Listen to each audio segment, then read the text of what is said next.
ইকন ড্রাইভে হচ্ছে কিভাবে একদম অ্যাকুরেটলি প্রফিট সেলস এর হিসাব যদি কেউ রাখতে চায় তার কি কি করতে হবে। হ্যাঁ, প্রথম যে কাজটা করতে হবে যে ইনভেন্টরিতে এসে প্রোডাক্ট গুলার হচ্ছে যে কস্ট প্রাইস সবগুলো একদম আপডেট থাকতে হবে। কস্ট প্রাইসে চাইলে হচ্ছে যে প্যাকেজিং কস্ট ঠিক আছে দিতে পারে, কিন্তু ডেলিভারি চার্জটা দেওয়ার দরকার নেই। ডেলিভারি চার্জ হচ্ছে আলাদা করে অর্ডারে দেওয়া থাকবে। এর কারণ হচ্ছে যে একটা অর্ডারে তো 3-4টা প্রোডাক্ট থাকতে হবে, ডেলিভারি চার্জটা একবারই হবে আর কি। এখানে হচ্ছে প্যাকেজিং কস্টটা মেনলি দিয়ে দিতে হবে একসাথে আর কি, এই প্রোডাক্ট কস্টটা গেল। এরপর সেকেন্ড যে কস্টটা সেটা হচ্ছে অ্যাডভার্টাইজিং কস্ট, যেটা হচ্ছে আমরা ফেসবুকের হচ্ছে আমরা অটোমেটিক্যালি ইন্টিগ্রেট করতে পারবো। এটা হচ্ছে মেটা ইয়াতে এসে ফার্স্ট হচ্ছে ইন্টিগ্রেশনে এসে যদি এই যে এখান থেকে মেটা অ্যাডস এর যে এসব ইনস্ট্রাকশন দিয়ে মনে হচ্ছে যে ওনার অ্যাড অ্যাকাউন্ট গুলো এখানে অ্যাড করে ফেলতে পারবো। অ্যাড করলে এরপর হচ্ছে উনি মেটা অ্যাডস রিপোর্ট থেকে মেটা অ্যাডস রিপোর্ট থেকে যদি তোমার সিলেক্ট করে তাহলে প্রতিদিনটা অটোমেটিক সিঙ্ক হবে, আমি চাইলে যে কোনো সময় এখান থেকে এসে এটা দেখতে পারবে। এখানে আবার অর্ডার অ্যানালাইসিসও দেখতে পারবে সবকিছু, যে কি পরিমাণ প্রফিট হচ্ছে, কত অর্ডারের জন্য কত টাকা খরচ হচ্ছে, যেটা অনেক সময় অ্যাড ম্যানেজার ঠিকভাবে দেখা যায় না, এটা এখান থেকে দেখতে পারবে। এই দুইটা জিনিস অ্যাড করার পরে আর ওনার যদি আরো কোনো এক্সপেন্স থাকে, সেটা হচ্ছে যেমন অফিসের এক্সপেন্স, রেন্ট এক্সপেন্স বা এই টাইপের এক্সপেন্স হচ্ছে উনি অ্যাকাউন্টিং থেকে এসে এক্সপেন্স হচ্ছে যে নিউ এক্সপেন্স হচ্ছে ক্যাটাগরি করে করে উনি অ্যাড করতে পারে। এখানে ফেসবুকের যদি ইন্টিগ্রেশন করে তাহলে ফেসবুকের অ্যাডার নতুন করে অ্যাড করার দরকার নেই, ওটা অটোমেটিক এখানে অ্যাড হবে। আর এগুলো যদি সব ঠিক থাকে, হ্যাঁ, তাহলে হচ্ছে যে তোমার প্রফিট সেলস রিপোর্ট ওনাকে একদম অ্যাকুরেট প্রফিট যেটা হইতে পারে আছে সবসময় অ্যাকুরেট প্রফিট সেলস রিপোর্ট ওনাকে দেখাবে, এবং ওনার প্রফিট সেলস রিপোর্টটা ঠিক আছে কিনা উনি চাইলে এটা ডোক করে এখান থেকে দেখতে পাবো। কারণ আমি যদি এই টেবিলটা সম্পর্কে বলি, হ্যাঁ, এটা হচ্ছে টোটাল সেলস। এই সেলস গুলো কিভাবে হয়েছে, আজকের যে অর্ডার গুলো আমার হচ্ছে যে আমি নিয়েছি এগুলা আমার, যেমন আজকেরটা তো এখন আমার ডেলিভারি হয় নাই, কিন্তু আজকের প্রফিট আমি তাহলে কিভাবে হিসাব করবো, সেটা হচ্ছে হিসাব করতে হলে আমাকে ফার্স্ট হচ্ছে আমার সেলস যেগুলো হয়েছে এটা আমি একটা আমার হিস্ট্রিতে আমার যেটা আছে লাইক আমার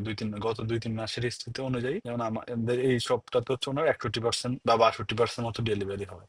তাহলে আমি একটা এস্টিমেট করলাম যে ওনার আজকের অর্ডার গুলো 62% ডেলিভারি হবে। তা মোটামুটি অ্যাকুরেট হবে, কারণ হচ্ছে যে যে শপের 2 মাসের ডেলিভারি হাত থেকে 1% 2% বেশি হয়। কিন্তু উনি যদি ব্যাক ডেটে যায় লাইক সিলেক্ট ডেট দিয়ে যদি একদম পুরানো একটা ডেটে যায় তাহলে উনি একদম অ্যাকুরেটটাই দেখতে পারবে, কারণ তখন ওই প্রোডাক্ট গুলো এখানে অলরেডি ডেলিভার্ড বা রিটার্ন হয়ে গেছে, তখন একদম অ্যাকুরেট হিসাবটাই দেখাবে। আর এখানে এইটা কিভাবে আমরা হিসাব করছি এটা দেখাই। ফার্স্ট হচ্ছে আমার কত টাকা সেল হয়েছে, মানে কত টাকা আমার ডেলিভারি হয়েছে এটা এখানে আছে। এরপরে হচ্ছে যে রিটার্ন চার্জেস, এটা হচ্ছে যে আমার যে অর্ডার গুলা কাস্টমার রিটার্ন করছে কিন্তু রিটার্ন করার সময় এটা ডেলিভারি চার্জটা আমাকে দিয়ে দিচ্ছে, ওইটা আমার এক প্রকার আয়, এটা এখানে অ্যাড হবে। যেমন আমি এখানে গত মাসে প্রায় 63,000 টাকার মতো এবার পাইছি 1203 অর্ডারের জন্য।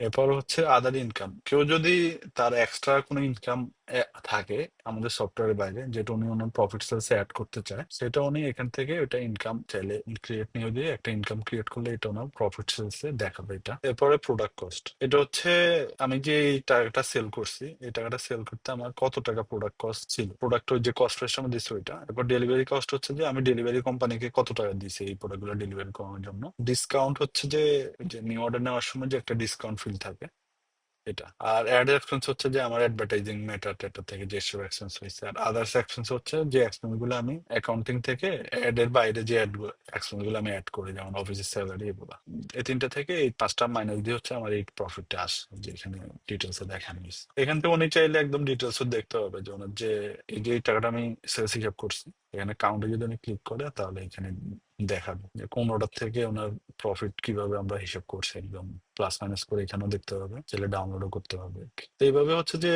প্রতিদিনের একটা এস্টিমেট দেখতে পারবে উনি আজকের জন্য। আর ব্যাক ডেটের জন্য একদম উনি প্রতি মাসের বা যে কোনো একটা ডেট টাইম জন্য আসলে কতটা প্রফিট হচ্ছে না এগুলো এগুলো একদম যতটা অ্যাকুরেট সম্ভব ওইভাবে এখান থেকেই এক নজরে যে কোনো সময় উনি দেখতে পারবে, সেই অনুযায়ী হচ্ছে অ্যাকশন নিতে পারবে আর কি।